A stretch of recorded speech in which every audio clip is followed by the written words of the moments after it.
Saya Denis Abigail Purba sebagai pewawancara. Saya Denis Kania Putri sebagai perekam suara.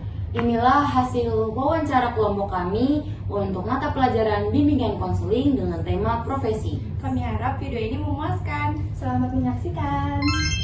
Selamat datang di wawancara kelompok kami. Bersama saya Denis Abigail Purba sebagai pewawancara, juga Bapak Indra Waspada Purba sebagai narasumber kelompok kami. Baik, pertama-tama Bapak, terima kasih banyak karena sudah memperbolehkan kami mewawancarai Bapak. Nah, sebelum saya mulai bertanya-tanya nih Bapak, boleh dong Bapak perkenalan dulu. Terima kasih atas kesempatannya. Selamat sore bagi pemirsa yang ada di depan dan juga di mana saja kalian berada. Izinkan saya memperkenalkan diri. Saya adalah Dr. Indra Waspada Purba. Saya lahir di Medan tanggal 22 Februari 1977, di mana pada saat ini bekerja di Rumah Sakit Tais, Kabupaten Seluma, Provinsi Bengkulu. Dan sudah bekerja di Rumah Sakit Tais hampir 9 tahun, sedangkan di Kabupaten Selumanya saya sudah berprofesi di situ 20 tahun. Baik, terima kasih banyak Bapak. Jadi tadi kan Bapak bilang kalau Bapak itu bekerja di Rumah Sakit Tais, gitu Bapak? Iya. Di Bengkulu. Kalau Iya. bisa kita hitung-hitung jaraknya, kalau dari Cikarang Selatan tuh Pak, kita tahu itu jauh banget. Mungkin apakah ada alasan dibalik dari jauhnya tempat Bapak bekerja, Pak? Pada tahun 2022 ada program Kementerian Kesehatan untuk disebut dokter pegawai tidak tetap. Saya mendapat tugas di Provinsi Bengkulu, Kabupaten Bengkulu Utara, yaitu di Kepulauan Enggano tahun 2022. Kalau dari Provinsi Bengkulu ke Enggano itu naik kapal laut sekitar 12 sampai 18 jam dari provinsinya. Nah, habis dari program dari Kemenkes tersebut, Kabupaten Seluma tersebut membuka lowongan untuk menjadi, kalau istilah dulu PNS, tapi kalau sekarang ASN, ya, dari mulai tahun 2005. Di situ saya mencoba mendaftar dengan permintaan kabupaten tersebut 6 orang, sedangkan yang mendaftar 20 orang. Dan syukur mungkin Tuhan memberi kesempatan bagi saya sama 5 teman saya juga, saya ditugaskan di situ. Sebagai kewajiban saya sebagai ASN di sana, kita diberikan kewajiban bersedia ditempatkan di mana saja. Saya harus mengikuti apa yang ditugaskan oleh pemerintah. Baiklah, memang ya tuntutan kerja teman-teman, saya juga mendengarnya itu merasa wow, memang begitu hebat sekali perjuangan Bapak Indra ini. Lanjut nih Pak, kan sebagai seorang dokter umum, menurut Bapak, dokter tuh pekerjaan seperti apa sih Pak? Kalau dokter itu adalah pekerjaan mulia. Jadi dari diri kita dulu sebelum menjadi dokter itu tanya tentang diri kita. Kita mau jadi apa? Kalau hanya untuk menjadi materi, saya pribadi tidak menganjurkan.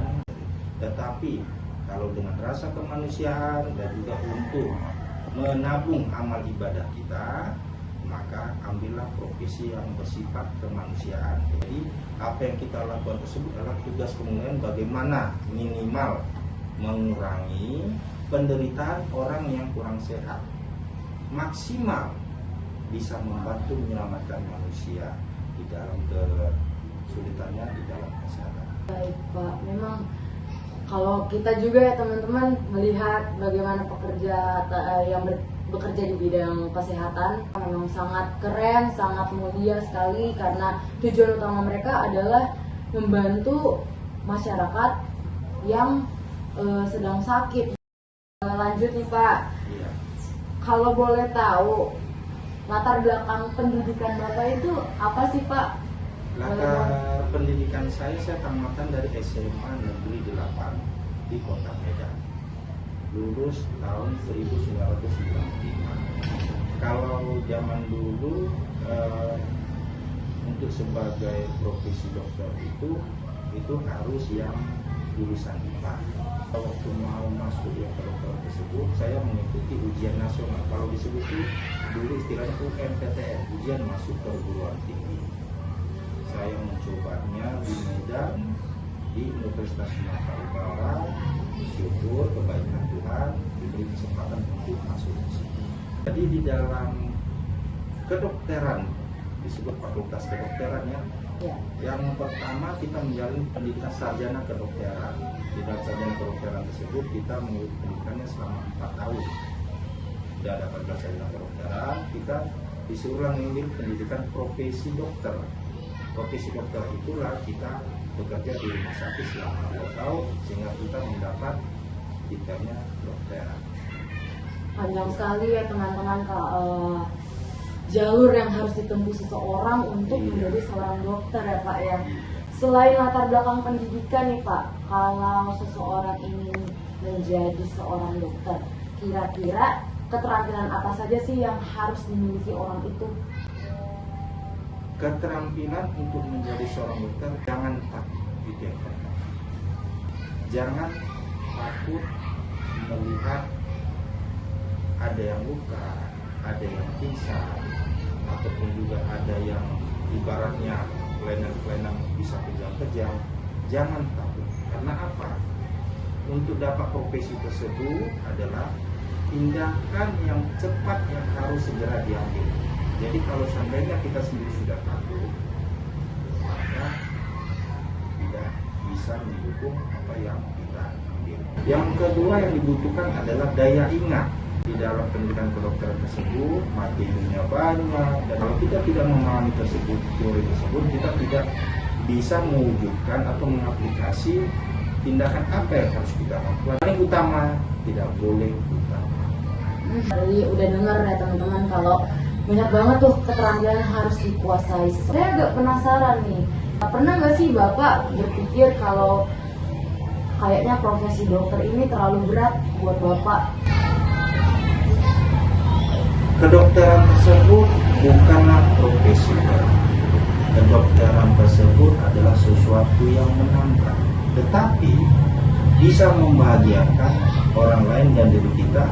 Itu merupakan hasil yang tidak bisa dinilai oleh uang.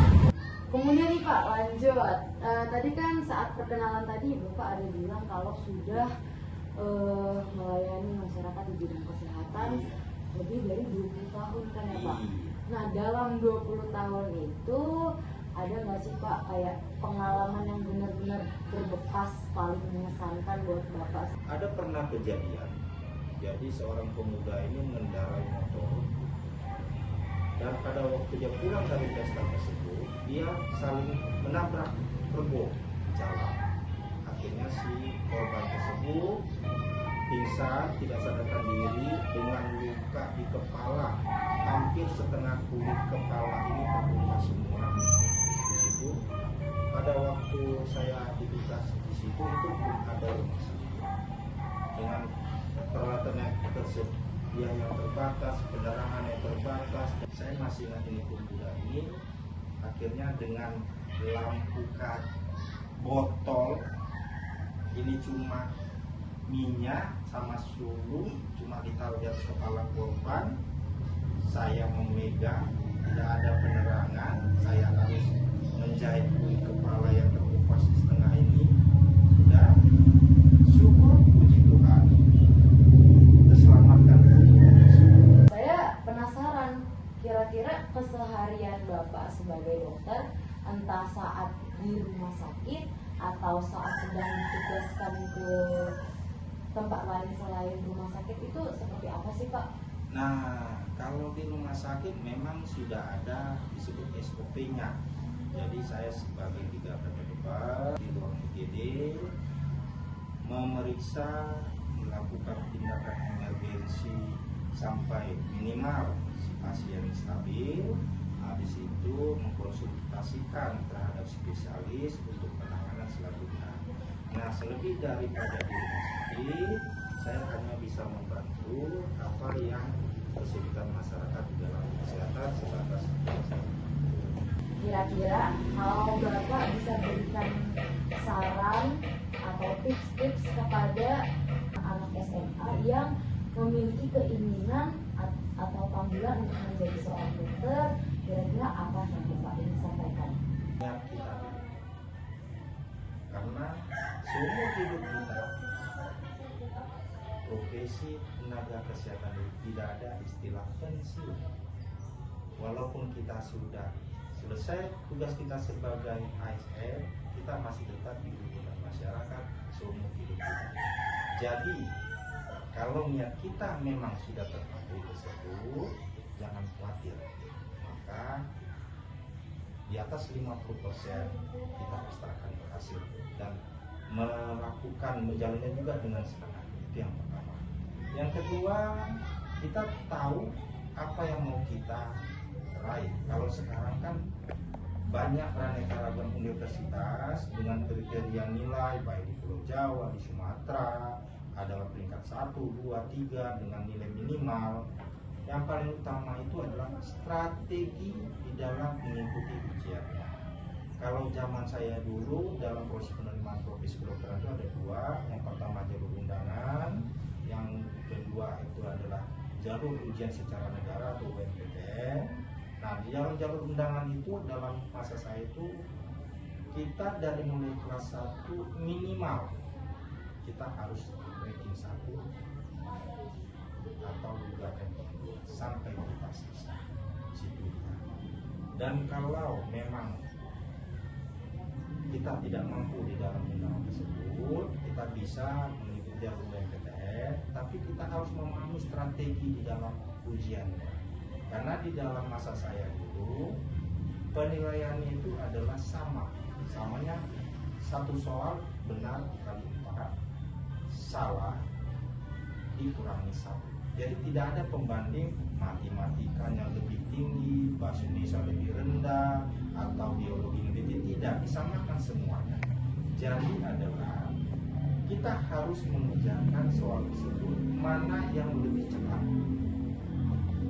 yang bisa kita ketahui teknis menjawabnya. Syukur pada waktu kemarin ya saya juga dapat dari yang sebelum-sebelumnya saya gunakan teknik, saya bisa berhasil. Yang ketiga, materi-materi pelajaran di dalam proses ujian apa saja sih itu harus kita pahami. Jadi kalau kata orang-orang luar mengatakan kalau kita bertempur harus kita kuasai apa? Satu, kita tahu tentang diri kita, yaitu kemampuan kita. Yang kedua, kita harus tahu medan pertandingan. Medan pertandingan bagaimana? Itulah universitas yang mau kita raih.